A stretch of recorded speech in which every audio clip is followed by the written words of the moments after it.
Hello, and welcome back to another episode of Texas Ghost Town Season 1, this time not in short form again.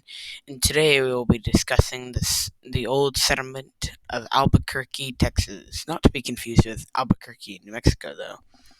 Albuquerque, Texas was a settlement established in 1857 by Samuel McCracken and Henry Hastings in what they thought was Wilson County. Its population grew, and following the Civil War, the town boasted a mercantile store, saloon, blacksmith shop, cotton gin, and an elementary school. Its U.S. post office opened in 1870. Albuquerque, which was actually found to be in Gonzales County, is today a ghost town. Uh, but before we go on, I must discuss something. So there's a pretty cool YouTuber named Texas Gone, and I just wanted to shout him out. I think it's Texas Gone. Yes, it is. Texas Gone Photography, Ghost Towns, and more. He does way more than I do. He actually goes to the places I don't. I moreover talk about facts and history. But yeah, everybody follow at Texas Gone One on YouTube and his other places. And he has a playlist and all that. And I'll link everything below and all that. But yeah, thank you. Now let's get back to that. So, the history of Albuquerque, Texas. Henry Hastings and Samuel McCracken, two brothers in law from Mississippi, were the town's first residents, settling the area located on the Clear Fork of Sandy's Creek, which is Leesville, an unincorporated city in Gonzales, Guadalupe County area, Texas, United States, and the community had a population of 384 residents as of 2018. In 1857. The town was originally thought to be in Wilson County, but was actually found to be in Gonzales County by a 1914 resurvey of county lines. Official recognition of Albuquerque occurred in 1870 with the opening of the post office. The McCracken family established a boarding house and a blacksmith shop. The town also had a store and saloon. An elementary school operated during the 1870s and into the 1880s. The name of the town came from the return to the area of several members of the New Mexico Campaign, which was a military operation of the Trans-Mississippi Theater of the American Civil War from February to April 1862, in which Confederate Brigadier General Henry Hopkins Sibley invaded the northern New Mexico Territory in an attempt to gain control of the Southwest, which had been led by General Henry Hopkins Sibley following the Civil War. John Wesley Hardin's killings.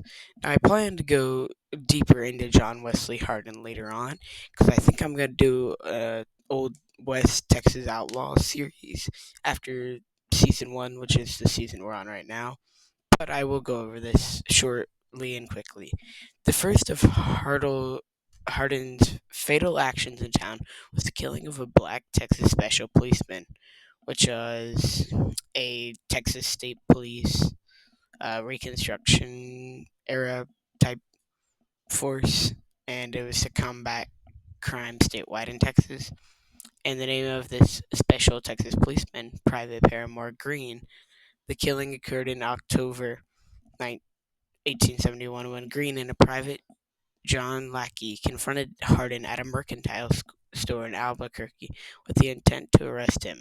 In the ensuing gunfight, Green was killed and Lackey was left seriously wounded. Hardin made good his escape and soon left the area, joining a cattle drive going up the Chisholm Trail. By the way, this is a site, Albuquerque, Texas, the ghost town. It was a site of 2 killings. That was just the first one. The second fatality in town at the hands of Hardin was the murder that occurred on May 17, 1873, when Hardin and Jim Taylor ambushed Sheriff Jack Helm. He was a lawman, cowboy, and gunfighter and inventor in the American Old West. He fought for the Confederacy during this war, but worked as a lawman for the Union during Reconstruction. He was an active participant in the Sutton-Taylor feud in and about DeWitt County, Texas. But yeah, ambush Sheriff Jack Helms, sometimes Helms, in the town square. Helm had recently moved to the area to perfect his cotton worm destruction machine, which he had invented and patented. He was living at the McCracken boarding house and found himself unarmed when approached by Hardin, having left his guns in his room while working on his invention at the blacksmith shop. Helm and Hardin had been adversaries in the ongoing Sutton Taylor feud, which was a county law enforcement issue between relatives of a state law agent, Creed Taylor, and a local law enforcement officer, William Sutton, in DeWitt County, Texas. The feud cost at least 35 lives and eventually included the outlaw John Wesley Hardin for several years at this point. While being distracted by Hardin, Jim Taylor crept up on Helm from behind and attempted to shoot him, but his revolver misfired. As the startled Helm turned, Taylor managed to get off a shot, striking Helm in the chest. Helm rushed Taylor, but Hardin shattered Helm's arms with a shotgun blast. Helm then fled into the blacksmith's shop, while Hardin held the townspeople at gunpoint.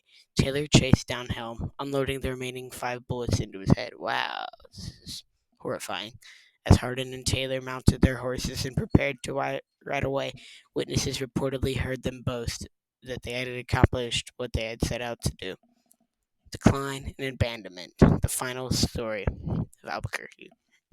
Albuquerque's decline was attributed to the lack of railroad access, as well as growth of nearby Union Valley, which is a populated place in CDP, or census designated place in Wilson County, Texas, but is also kind of a ghost town, which was just 2 miles south of Albuquerque. The Albuquerque post office closed for good in 1883, just 13 years after opening. The town itself was completely abandoned by 1912, and today is a Texas ghost town. The end. Thank you for listening. This is probably the longest episode I've made so far, but thank you. Bye.